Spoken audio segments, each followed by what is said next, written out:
Ադրբեջանական քարոզչությունը սկսել էր հայերի դեմ ատելության բացահայտ քաղաքականություն, ներկայացնելով նրանց որպես ահաբեկիչ ծայրահեղականներ։ Առևանգվում էին երիտասարդ աղջիկներ եւ կանայք։ Բազմաթիվ մարդիկ, ովքեր ընդդիմանում էին, ձերբակալվեցին, տրվեցին խոշտանգումների։ Որոշները նույնիսկ անհետացան առանց հետքի։ Արցախը պետք է դուրս գա Ադրբեջանի կազմից եւ լինի Հայաստանի մաս։ Եթե Շուշին չազատագրվեր, Ստեփանակերտը պարզապես կդադարեր ապրել։ Բարև ձեզ։ Ես Ասում Դավիթյանն եմ։ Արցախյան քրոնիկա հաղորդաշարը նպատակ ունի վերականգնել պատմական ճշմարտությունը մեծ հայքի 10-րդ նահանգ Արցախի մասին,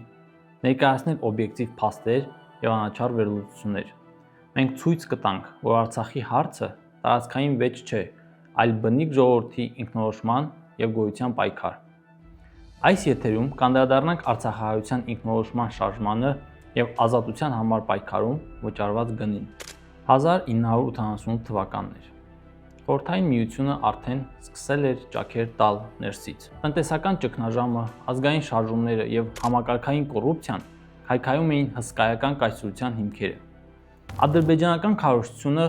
սկսել էր հայերի դեմ ատելության բացահայտ քաղաքականություն,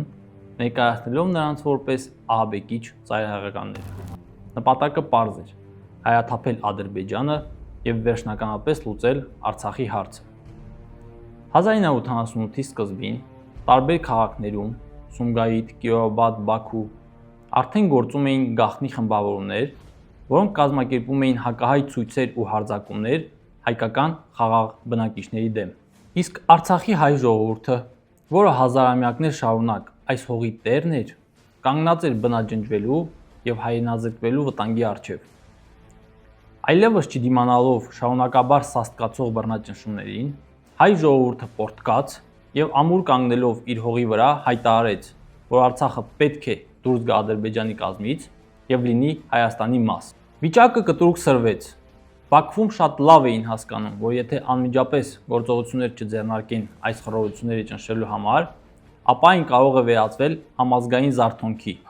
ինչը եւ տեղի ունեցավ։ 1988 թվականի փետրվարի 13-ին Ստեփանակերտում տեղի ունեցավ առաջին զանգվածային բողոքի ակցիան։ Մարդիկ բարձրացրել էին պահանջ։ Լեռնային Ղարաբաղի ինքնավար մարզը պետք է դուրս գար Ադրբեջանի կազմից եւ միանար Հայաստանին։ Փետրվարի 20-ին ԼՂԻ մարզխորհուրդը ընդունեց պատմական որոշում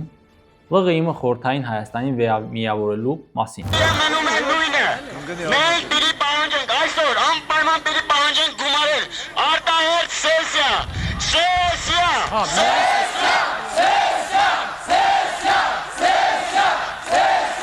Սա թերևս շարժման իրական եւ քաղաքական հիմքն էր, որին ցավոք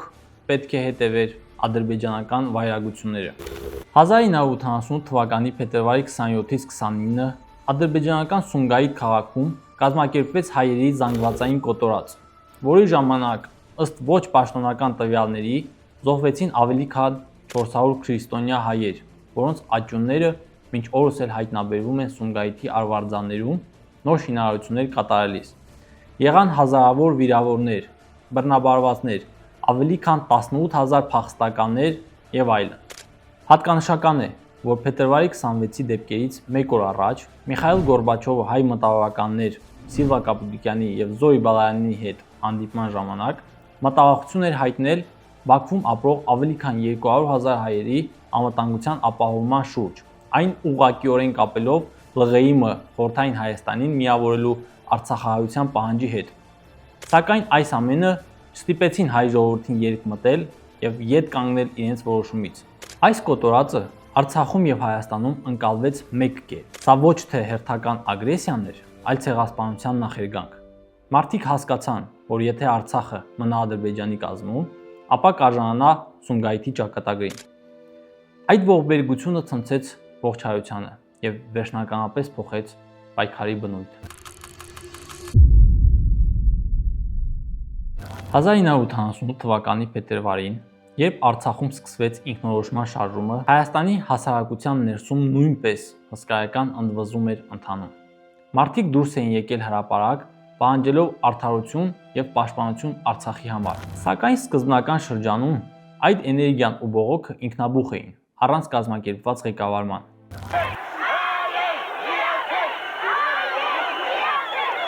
Հենց այս փուլում Երևանում ձևավորվեց մտավորականների, պատմաբանների, տնտեսագետների եւ հասարակական գործիչների մի խումբ, ովքեր հասկացան, որ շարժումը կարող է հաջողել միայն այն դեպքում, երբ այն ունենա միացյալ գաղափարախոսություն, հստակ քաղաքական ծրագիր եւ պատասխանատու առաջնորդություն։ Այսպես ծնվեց Ղարաբաղ կոմիտեն։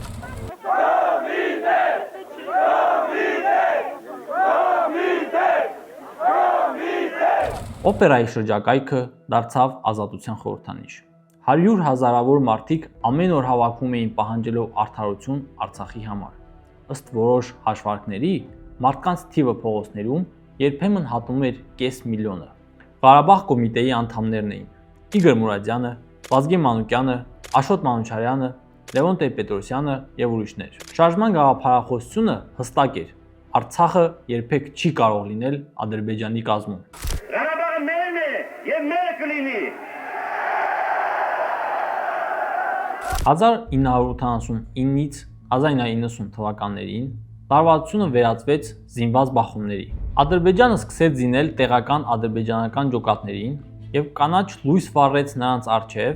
ինչի արդյունքում բազմաթիվ հայաբնակ գյուղեր ենթարկվեցին զինված հարձակումների։ Դաժանորեն սպանվում էին իրենց տներում դիմադրություն ցույց տվող տղամարդիկ, առևանգվում էին երիտասարդ աղջիկներ եւ կանայք, հրկիզվում էին տներ եւ մեքենաներ։ Խորհրդային զորքերը հիմնականում չեզոք էին, իսկ շատ դեպքերում նույնիսկ աջակցում էին ադրբեջանական վայրագություններին։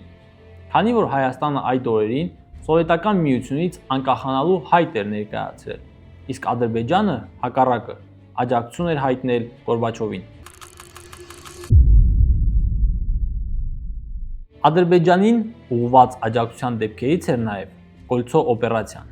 որը տեղի ունեցավ 1991 թվականի ապրիլից մինչև օգոստոս։ Պաշտոնապես այն ներկայացվում էր որպես զենքերի առգրավման գործողություն, բայց իրականում դա դարձավ հայ բնակչության զանգվածային տեղահանության եւ ձերբակալությունների արշավ։ ԽՍՀՄ ներքին գործերի նախարարության զորքերը Ադրբեջանի օմոնականների հետ միասին զարհատ մեքենաներով ու տանկերով շրջափակում եւ զինաթափում էին հայկական գյուղերը ու հայ բնակչությանը տրվում էր մի քանի ժամ գյուղը լքելու համար։ Նրանք ստիպված էին հեռանալ, թողնելով տուն, գույք, կենդանիներ եւ ամեն ինչ։ Բազմաթիվ մարդիկ, ովքեր ընդդիմանում էին, ձերբակալվեցին, տրվեցին խոշտանգումների, որոշները նույնիսկ անհետացան առանց հետքի։ Հազարավոր հայեր բռնագաղթեցին իրենց տներից։ Շահումյան, Մարտունաշեն, Գետաշեն այդ օրերին Կալցո օպերացիայի զոհը դարձան նաև Հայաստանի մի շարք բնակավայրեր, որոնք իհարկե հետագայում ազատագրվեցին՝ Ոսկեպար, Կիրանց, Կոթի, Բաղանիս եւ այլն։ Կոլցո օպերացիան փոխեց ամեն ինչ։ Այս պահից սկսած հայ ժողովուրդը վերջնականապես համոզվեց, ինչպես Արցախը չէր կարող գոյատևել Ադրբեջանի կազմում, այնպես էլ Հայաստանը այլևս չէր կարող լինել Սովետական միության կազմում։ 1991 թվականի վերջին ԽՍՀՄ փլուզվեց եւ նորանկախ Ադրբեջանը, ով այլևս ոչ ոքի հաշվետու չէր իր գործողությունների համար, որոշեց, որ Արցախյան հարցը փակելու միակ ճիշտ ճանապարհը զենքի ուժին դիմելն է, եւ Ադրբեջանում չէին էլ կարող պատկերացնել, որ մի ժողովուրդ, որն այդ տարիներին նույնիսկ օրվա հացն էր դժվարությամբ հայթայթում, կարող էր դիմակայել իրենից մի քանի անգամ գերակշռող եւ անհրաժեշտ զենքով ապահովված հակառակորդին։ Ի վերջո, 1992 թվականին սկսվեց արյունալի պատերազմը։ Սարսափազդու մարտեր էին ընթանում շփման գծի ողջ երկայնքով։ Արցախյան ինքնապաշտպանական ուժերը պայքարում էին իրենց հողի համար առանց բավարար զենքի եւ անհրաժեշտ ռեսուրսների։ Երբ պարզ դարձավ, որ պատերազմը այլևս միայն Արցախի ճակատագիրը չէ, Հայաստանից օգնության հասան մեծ թվով կամավորական ջոկատներ եւ փորձառու հրամանատարներ, որոնց շարքերում էին Մոնթե Մելքոնյանը, Արկադի Տեր-Թադևոսյանը, Վազգեն Սարգսյանը, Մանվել Գրիգորյանը, Լեոնիդ Ազգալձյանը եւ շատ ուրիշներ։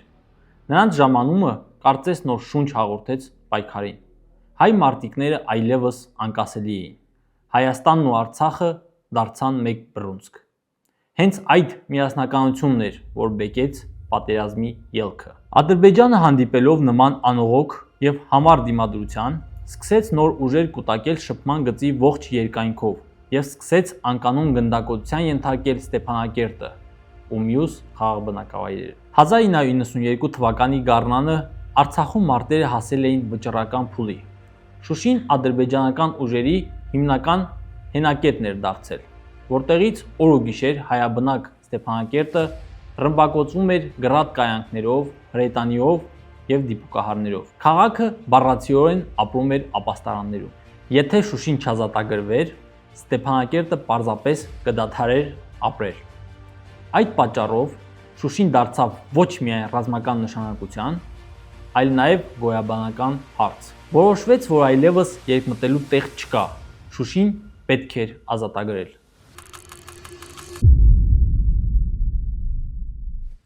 Գործողությունը ղեկավարեց Արկադի Տեր-Թադևոսյանը։ Նրա մշակած ծրագիրը հիմնված էր անսպասելիության վրա։ Հմտորեն շրջանցելով բարդ ռելիեֆը, հարձակումը սկսվեց գիշերը ժամը 3:00-ին եւ 4 այնպիսի ուղղություններով, որտեղ հակառակորդը ամենաքիչն էր սպասում։ Գործողությանը մասնակցեցին Արցախից եւ Հայաստանից եկած ստորաբաժանումներ, որոնց մեջ առանձնակի դեր ունեցան Վալերի Չիչյանը, Արկադի Կարապետյանը, Սամվել Բաբայանը, Սեյրան Օհանյանը, Յուրա Հովանեսյանը, տեղական պաշտպանական ուժերը եւ շատ ուրիշներ։ Մարտերը մեծ դժվարությամբ էին ընթանում քարքարոտ լեռնային ռելիեֆի պատճառով։ Դաշտային տեխնիկա գրեթե չէր աշխատում։ Սա մաքուր հետևակի եւ առանձնապես անձնազոհական մարտ էր։ Մոտ 26 ժամ ինտենսիվ մարտերից հետո Շուշին այլևս ազատագրված էր։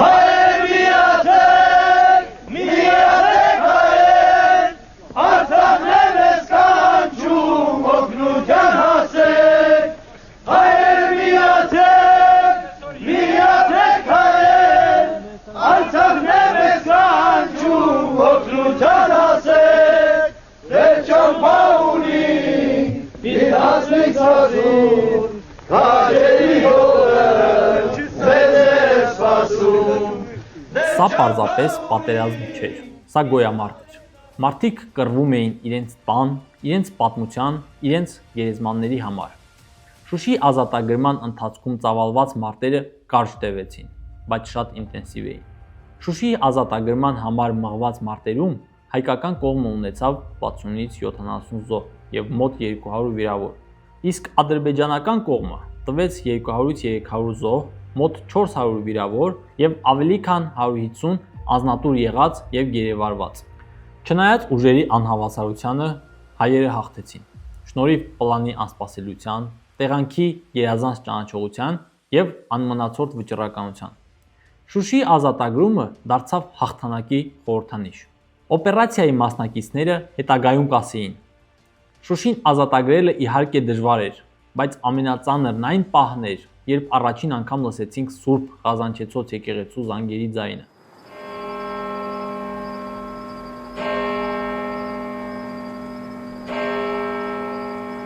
Դա միայն հաղթանակ չէր, դա վերադարձ էր կյանքի։ Իսկ Ադրբեջանի զինվորները, որոնք մի կերպ էին ողջ մնացել եւ ճողոպրել դեպի խորքեր,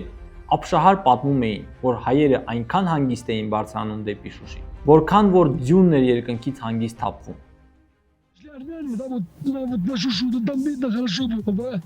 Шушакент, вот Шушакент, я вот прям вот своими глазами, Шушакент был, значит Шушакента, поднимаешь Шушу вот так, это был снег был, я знаю, что снег падает сверху, а это снег шел снизу вверх. Այս հաղթանակները փոխեցին պատերազմի ընթացքը։ 1993-ին ազատագրվեցին Կելբաջարը, Աղդամը, Ֆիզուլին, Ջեբրայիլը, Զանգելանը եւ Կուբատլուն։ Արցախը ձեռք բերեց անվտանգության գոտի, որն ապահովում էր նրա գոյատևումը։ Մարտակերտի ռազմաճակատը դեռ 1992-ից 93-ին անցել էին ադրբեջանական վերահսկողության տակ։ Սակայն Շուշին եւ մի շարք այլ բնակավայրեր ազատագրելուց հետո պետք էր նաև ազատագրել Մարտակերտը։ 1994-ի սկզբին հայկական ուժերը նախաձեռնում են լայնածավալ հակահարձակման գործողություն, որը վերջնականապես կոտրում է Ադրբեջանի դիմադրողականությունը։ Հայկական ուժերը վերադարձնում են վերահսկողությունը Մարտակերտի եւ ավելի քան 10 ռազմավարական գյուղերի նկատմամբ։ Ադրբեջանական բանակը սկսում է լայնածավալ նահանջ արտակարգ կորուստներով։ Ադրբեջանում նորից բորբոքվում է ներքաղաքական ճգնաժամ իշխանության դեմ,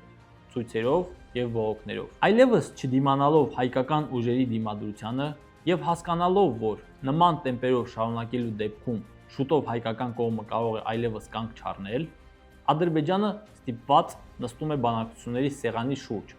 եւ խնդրում հրադադար։ Չնայած նրան, որ հայկական կողմը 1994-ի գարնանը ռազմաճակատում պատերազմի ելքն էր թելադրում, նույնպես ուներ ծանր կորուստներ,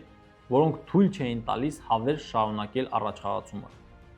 Իսկ դրան զուգահեռ միջազգային տերությունները ճնշումներ էին գործադրում Հայաստանի վրա պատերազմը կանգնեցնելու պահանջով, որին հակառակվելու դեպքում Հայաստանը կարող էր ճանաչվել ագրեսոր պետություն։ Ի վերջո, 1994 թվականի մայիսի 12-ին ստորագրվեց Բիշքեքի արձանագրությունը,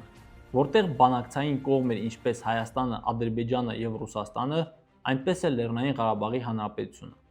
Այդ փաստաթղթով Լեռնային Ղարաբաղը դե յուրե եւ դե ֆակտո հանդես է գալիս որպես առանձին կողմ։ Ադրբեջանը դրան իհարկե դեմ էր, բայց դա այնուամենայնիվ տեղի ունեցավ։ Արցախը պահպանեց իր անկախությունը, ունենալով իր բանակը, կառավարությունը եւ ժողովրդավարական կառույցները։ 1994-ը մնաց որպես հայ ժողովրդի ինքնորոշման եւ հաղթանակի տարի։ Այն ապացուցեց, որ նույնիսկ անհավասար պայմաններում հայ ժողովուրդը կարող է պաշտպանել իր հայրենիքը։ 1988-ից 1994 թվականները դարձան մեր ժամանակների պատմական խաչմերուկ։ Դրանք ծնեցին եւ ցավ, եւ հաղթանակ, եւ հավատ, որ հայ ժողովուրդը երբեք չի հրաժարվի իր իրավունքից ապրել ազատ հողի վրա։ Արցախը դարձավ ազգային կամքի խորհրդանիշ։